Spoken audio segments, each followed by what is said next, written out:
Mahigit 10 taon na ang mga electronic o e-gate sa immigration area ng mga paliparan, partikular na sa Ninoy Aquino International Airport o NAIA.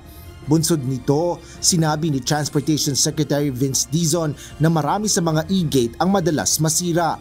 Bukod dito, luma na rin anya ang naturang teknolohiya.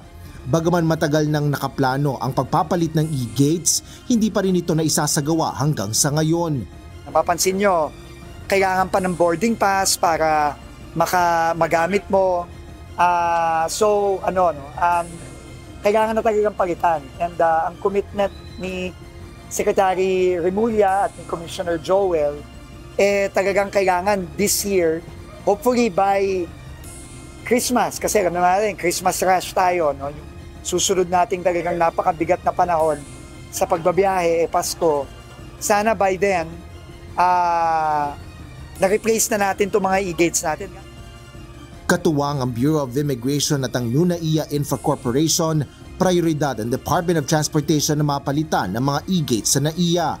Dagdag pa ni Dizon, ipatutupad na rin ang e-gate system sa International Departure Area dahil sa kasalukuyan ay sa arrival area pa lamang ito ginagamit. Target anyang mapalitan ng e-gate ang kalahati ng mga existing manual immigration counter. Kahit palabas ka ng Pilipinas, mag-i-gate na rin. So again, mababawasan natin yung hassle at yung oras ng pagpipila. Hindi na kailangan mag-manual o mag-face-to-face yung ating mga kababayan, both departure and arrival. Kapag napalitan na ang mga e-gate, sinabi ni Dizon na ilang minuto o maaaring ilang segundo na lang ang immigration process gaya sa ibang bansa. Magbibigay niya ito ng world-class travel experience sa mga mamamayang Pilipino, lalo na sa mga overseas Filipino workers sa panahon ng peak travel. Inaasahan din ng Transportation Secretary na malaki ang maitutulong nito sa turismo sa pagbilis ng pagdaan ng mga biyahero sa immigration. Asher Cadapan Jr., UNTV News and Rescue.